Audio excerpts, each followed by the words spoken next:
Hi hello Swati Ganga Kannada YouTube ಚಾನಲ್ಗೆಲ್ಲರಿಗೂ ಸ್ವಾಗತ ಸುಸ್ವಾಗತ. ಇವತ್ತಿನ ವಿಡಿಯೋದಲ್ಲಿ ನಾನು ನಿಮಗೆ ಒಂದು ಅಮ್ಮನವರ ಒಂದು ಮಂತ್ರವನ್ನು ಹೇಳ್ಕೊಡ್ತೀನಿ. ಯಾವ ಮಂತ್ರ ಏನು ಅನ್ನೋಂಥ ಕಂಪ್ಲೀಟ್ ಆಗಿರುವಂಥ ಮಾಹಿತಿನ ಈ ವಿಡಿಯೋದಲ್ಲಿ ಕೊಡ್ತೀನಿ. ಈ ಒಂದು ಮಂತ್ರವನ್ನು ನೀವು ಪ್ರತಿನಿತ್ಯ 3 ಬಾರಿ, 5 ಬಾರಿ ಮತ್ತು 9 ಬಾರಿ, 11 ಬಾರಿ, 48 ಬಾರಿ, 51 ಬಾರಿ, 108 ಬಾರಿ, ಇಷ್ಟು ನಾನು ಏನು ಹೇಳ್ಕೊಂಡು ಬಂದಲ್ಲ ಈ ಒಂದು ಮಂತ್ರವನ್ನು ಈ ರೀತಿಯಾಗಿ ನೀವು ಉಚ್ಚಾರಣೆಯನ್ನು ಮಾಡಬಹುದು. ಸಾಕ್ಷಾತ್ ಇದನ್ನು ಅರ್ಚಕರೇ ಹೇಳಿರುವಂಥದ್ದು. ಯಾವ್ಯಾವ ಸಮಸ್ಯೆಗಳಿಗೆ ನಿಮ್ಮ ಮನೇಲಿ ಏನೇ ಒಂದು ಪ್ರಾಬ್ಲಮ್ ಇರಲಿ ಸ್ನೇಹಿತರೆ, ಏನಂತಂದರೆ ಒಂದು ಸಂಸಾರ, ಒಂದು ಫ್ಯಾಮಿಲಿ ಅಂತಂದರೆ, ಒಂದು ಕುಟುಂಬ ಅಂತಂದರೆ, ಆ ಕುಟುಂಬದಲ್ಲಿ ಏನೇ ಒಂದು ಇವಾಗ ಹೇಳ್ತಾರಲ್ವ ಶಾಸ್ತ್ರ, ಯಾರ ಮನೆ ದೋಸೆನೋ ಎಲ್ಲರೂ ಮನೆ ದೋಸೆನೂ ತೂತೆ, ಒಂದಲ್ಲ ಒಂದು ಪ್ರಾಬ್ಲಮ್ಗಳಿಂದ ಬಳಲ್ತಾ ಇರ್ತಾರೆ. ಹಾಗಾಗಿ ಈ ಒಂದು ಮಂತ್ರವನ್ನು ನೀವು ತಾಯಿಯನ್ನು ಜ್ಞಾಪಕ ಮಾಡಿಕೊಂಡು, ಇದು ತಾಯಿಯ ಒಂದು ಏನು ಪಲ್ಲಕ್ಕಿ ಉತ್ಸವಕ್ಕೆ ಇಡುವಂಥ ಒಂದು ವಿಗ್ರಹ. ಮೂಲ ವಿಗ್ರಹದ ಫೋಟೋವನ್ನು ನಾನು ತೆಕ್ಕೊಳ್ಳೋಕ್ಕೆ ಹೋಗಲಿಲ್ಲ, ಯಾಕಂದರೆ ನಾನು ಕೂಡ ಈ ದೇವಸ್ಥಾನಕ್ಕೆ ಫಸ್ಟ್ ಹೋಗಿರೋ ಅಂಥದ್ದು. ಅಲ್ಲಿ ಮೊದಲಿಗೆ ಮೆನ್ಷನ್ ಮಾಡಿದ್ದಾರೆ, ಯಾರೂ ಸಹ ಮೊಬೈಲ್ ಫೋನುಗಳನ್ನು ಬಳಸಬಾರ್ದು, ಸ್ವಿಚ್ ಆಫನ್ನು ಮಾಡಿ ಇಟ್ಕೊಳ್ಳಿ ಗರ್ಭಗುಡಿ ಒಳಗಡೆ ಬರೋವಾಗ ಅಂತ ಹೇಳಿ. ಹಾಗಾಗಿ ನಾನು ಇದನ್ನೊಂದು ಚಿಕ್ಕದಾಗಿ ತೆಗೆದುಕೊಂಡೆ. ಅಲ್ಲಿ ಅಮ್ಮನವ್ರಿಗೆ ತುಂಬ ಅಂದರೆ ತುಂಬ ಚೆನ್ನಾಗಿ ಅಲಂಕಾರವನ್ನು ಮಾಡಿದರು. ಬಟ್ ಅದನ್ನೆಲ್ಲ ನಾನು ಏನೂ ತೆಗೆದುಕೊಳ್ಳೋದಕ್ಕೆ ಹೋಗಿಲ್ಲ. ಇವತ್ತು ಮಂಗಳವಾರ ದಿವಸ ಈ ಒಂದು ದೇವಸ್ಥಾನಕ್ಕೆ ನಾನು ಹೋಗಿದ್ದೆ. ಹಾಗಾಗಿ ಅಲ್ಲಿ ಪೂರ್ತಿಯಾಗಿ ನಾನು ಏನೂ ವಿಡಿಯೋನ ಮಾಡ್ಕೊಂಡಿಲ್ಲ, ಯಾಕಂದರೆ ಅದು ನಮಗೆ ಹೊಸ ಜಾಗ, ಏನಂತಾರೋ ಏನೋ ಅನ್ನೋವಂಥ ಒಂದು ಭಯ. ಹಾಗಾಗಿ ನಾನಿಲ್ಲಿ ಏನೂ ವಿಡಿಯೋನ ಮಾಡ್ಕೊಂಡಿಲ್ಲ. ಮತ್ತು ನೆಕ್ಸ್ಟ್ ಟೈಮ್ ನಾನು ಹೋದಾಗ ಕಂಪ್ಲೀಟಾಗಿರೋವಂಥ ಇದು ತುಂಬ ಹಳೆಯ ದೇವಸ್ಥಾನ ಆಯಿತಾ. ತುಂಬ ವರ್ಷ ಅಲ್ಲಿ ಒಂದು ಇವಾಗೇನು ದೇವಸ್ಥಾನದ ಇಷ್ಟು ವರ್ಷಕ್ಕೆ ಹಿಂಗೆ ಆಯ್ತಾರಂತಾರೆ. ಸುಮಾರು ಒಂದು ಅಲ್ಲಿ ಬರೆದಿರೋ ಪ್ರಕಾರ ಒಂದು 50-60 ವರ್ಷ ಹಳೇದು ಅಂತಲೇ ಹೇಳಬಹುದು. ದೇವಸ್ಥಾನಕ್ಕೆ ತುಂಬ ಜನ ಭಕ್ತಾದಿಗಳು ಬರ್ತಾರೆ. ಅಲ್ಲಿ ತಮ್ಮ ದೇಹದಲ್ಲಿ ಏನಾನ ಒಂದು ಅನಾರೋಗ್ಯ, ಏನಾನ ಏರುಪೇರಿದ್ದರೆ ಯಾವ ರೀತಿಯಾಗಿ ದೃಷ್ಟಿಯನ್ನು ತೆಗೆದು ತ್ರಿಶೂಲಕ್ಕೆ ಲಿಂಬೆಯನ್ನು ಚುಚ್ಚುತ್ತಾರೆ ಅಂಥೇಳಿ ನಾನು ಹೋಗ್ತಾಯಿದ್ರೆ ಖಂಡಿತವಾಗ್ಲೂ ನಿಮಗೆ ನಾನು ವಿಡಿಯೋ ಮುಖಾಂತರ ತಿಳಿಸ್ತೀನಿ. ನಿಮಗೂ ಯಾರಿಗಾನ ಆ ಥರ ಪ್ರಾಬ್ಲಮ್ ಇದ್ದರೆ ಖಂಡಿತವಾಗ್ಲೂ ಕೂಡ ನೀವು ಕೂಡ ಅದರಿಂದ ಆಚೆ ಬನ್ನಿ ಅಂಥೇಳಿ ತಿಳಿಸ್ತೀನಿ. ಈ ಒಂದು ಅಮ್ಮನವರನ್ನು ಆರಾಧನೆಯನ್ನು ಮಾಡಿದ್ರಿಂದ ಪ್ರತಿಯೊಂದು ದೇವರನ್ನು ನಾವು ಆರಾಧನೆಯನ್ನು ಮಾಡಿರೋ ರೀತಿಯಲ್ಲಿ ಆಗುತ್ತೆ. ಬನ್ನಿ ಇವಾಗ ವಾರಾಹಮ್ಮನೂ ಅಷ್ಟೇ. ವಾರಾಹಮ್ಮನಿಗೂ ನಾನು ಏನೇ ಒಂದು ಕೇಳಿಕೊಂಡ್ರೂ ಕೂಡ ಇದುವರೆಗೂ ಕೆಲಸ ಆಗಿಲ್ಲ ಅನ್ನೋವಂಥ ಮಾತೇ ಇಲ್ಲ ಸ್ನೇಹಿತರೆ. ನಾನು ಏನನ್ನ ಆಗಿರಬಹುದು ಮಂತ್ರ ಸಮೇತವಾಗಿ ಸಂಕಲ್ಪ ಮಾಡಿ ನನಗೆ 1 ಅವರ್ಗೆ 2 ಅವರ್ಗೆ ದುಡ್ಡು ಬೇಕಾಗಿರೋಂಥದ್ದು ಕೂಡ ತುಂಬ ಟೈಮಲ್ಲಿ ನನಗೆ ಸಿಕ್ಕಿದೆ.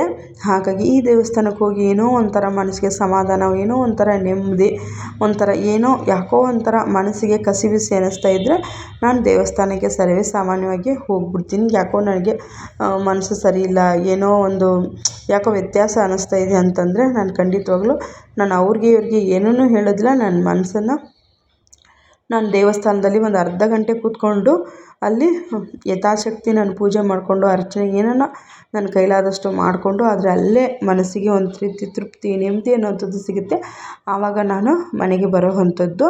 ತುಂಬ ಅಂದರೆ ತುಂಬ ಇದೇ ರೀತಿಯಾಗಿ ನಾನು ಜಾಸ್ತಿಯಾಗಿ ಮಾಡೋವಂಥದ್ದು. ಮಂಗಳವಾರ ತುಂಬ ಸರಳವಾಗಿ ಪೂಜೆಯನ್ನು ಮಾಡ್ಕೊಂಡಿದ್ದೀನಿ ಅಷ್ಟೇ. ನಿಮಗೆಲ್ರಿಗೂ ಗೊತ್ತು, ನಾನು ಇಷ್ಟೇ ರಾಯರಿಗೆ ತುಳಸಿಯನ್ನು ಇಕ್ಕಿರ್ತೀನಿ. ಒಂದು 3 ಬಣ್ಣದ ಹೂವು, 4 ಬಣ್ಣದ ಹೂವು ಕಂಪಲ್ಸರಿಯಾಗಿ ಇಟ್ಕೊಂಡಿರ್ತೀನಿ. ಈ ರೀತಿ ಸರಳವಾಗಿ ಪೂಜೆಯನ್ನು ಮಾಡ್ಕೊಂಡಿದ್ದೀನಿ ಅಷ್ಟೇ. ನಾನು ಮೊನ್ನೆ ಪೌರ್ಣಮಿಗೆ ಪೂಜೆ ಸಾಮಾನುಗಳನ್ನು ತೊಳ್ಕೊಂಡಿರೋವಂಥದ್ದು. ಇವತ್ತು ಮಂಗಳವಾರ ಅಲ್ವಾ, ಹಾಗಾಗಿ ನಾನು ಇನ್ನೂ ಕೂಡ ದೀಪವನ್ನು ಹಚ್ಚಿಲ್ಲ. ಹಾಗೆ ವೀಡಿಯೋ ಮಾಡ್ಕೊಳ್ಳೋಣ ಅಂಥೇಳಿ ಮಾಡ್ಕೊತಾ ಇದ್ದೆ. ದೀಪ ಹಚ್ಚಿದ ಮೇಲೆ ಟೈಮ್ ಆಗಿಬಿಡುತ್ತೆ, ದೇವಸ್ಥಾನಕ್ಕೆ ಹೋಗಬೇಕಾಗುತ್ತೆ ಅಂಥೇಳಿ. ಖಂಡಿತವಾಗ್ಲೂ ಈ ಒಂದು ಮಂತ್ರವನ್ನು ನಿಮ್ಮ ಸಂಸಾರದಲ್ಲಿ ಏನೇ ಒಂದು ಸಮಸ್ಯೆ ಇರಲಿ, ಗಂಡ ಹೆಂಡತಿ ಮಧ್ಯೆ ಇರಲಿ, ಮಕ್ಕಳು ಓದ್ತಾ ಇಲ್ವಾ, ಏನಾನ ಇರಲಿ ಸ್ನೇಹಿತರೆ, ನಿಮ್ಮ ಒಂದು ಕುಟುಂಬದಲ್ಲಿ ಏನೇ ಒಂದು ಸಮಸ್ಯೆ ಇದ್ರೂ ಕೂಡ ಮೊದಲಿಗೆ ತಾಯಿಯಲ್ಲಿ ಸಂಕಲ್ಪ ಮಾಡ್ಕೊಳ್ಳಿ. ದುರ್ಗಾದೇವಿಗೆ ನೀವು ಸಂಕಲ್ಪವನ್ನು ಮಾಡ್ಕೊಳ್ಬೇಕು.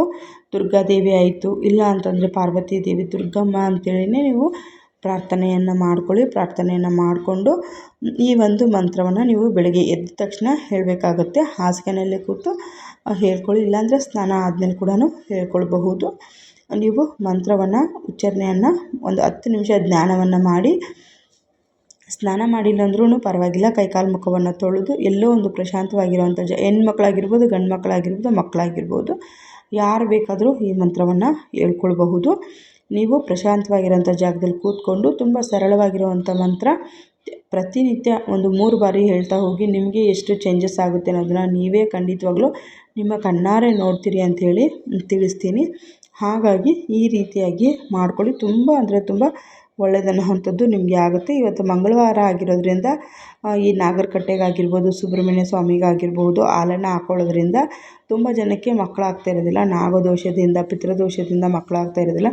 ಖಂಡಿತವಾಗ್ಲೂ ಈ ರೀತಿಯಾಗಿ ಮಾಡ್ಕೊಂಡು ಬನ್ನಿ. ಇವಾಗ ಕೆಲವೊಬ್ರಿಗೆ ಏನಾಗುತ್ತೆ ಅಂದರೆ ಈ ಷಷ್ಠಿ ತತ್ತಿ ಮತ್ತು ಪಂಚಮಿ, ಅಷ್ಟಮಿಗಳು ಗೊತ್ತಾಗೋದಿಲ್ಲ.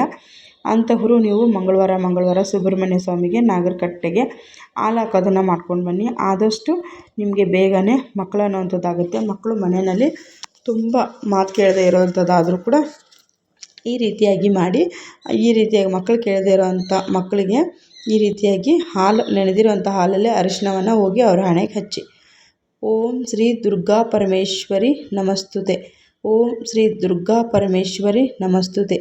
ಈ ಒಂದು ಬೀಜಾಕ್ಷರಿಯ ಮಂತ್ರವನ್ನು ನೀವು ಪ್ರತಿನಿತ್ಯ 3 ಬಾರಿ, ನಿಮಗೆ ಸಮಯ ಇತ್ತು ಅಂದರೆ 5 ಬಾರಿ, 9 ಬಾರಿ, 11 ಬಾರಿ, 48 ಬಾರಿ, 51 ಬಾರಿ, 108 ಬಾರಿ ಹೇಳ್ಕೊಳ್ಬೋದು. ನಿಮ್ಮ ಶಕ್ತಿ ಅನುಸಾರವಾಗಿ ನೋಡಿ. ಇಲ್ಲಿ ದೇವಸ್ಥಾನಕ್ಕೆ ಎಷ್ಟು ಜನ ಬಂದಿದ್ದರು ಅಂದರೆ ಅಷ್ಟು ಬೆಳಗ್ಗೆನೇ ಸ್ನೇಹಿತರೆ ಮಕ್ಕಳು ಸ್ಕೂಲ್ಗಳ ಬ್ಯಾಗ್ಗಳು ಹಾಕ್ಕೊಂಡು ಇಲ್ಲಿ ಪೌರ್ಣಮಿಗೆ ತುಂಬ ಚೆನ್ನಾಗಿ ಪೂಜೆಯನ್ನು ಮಾಡ್ತಾರೆ. Thank you.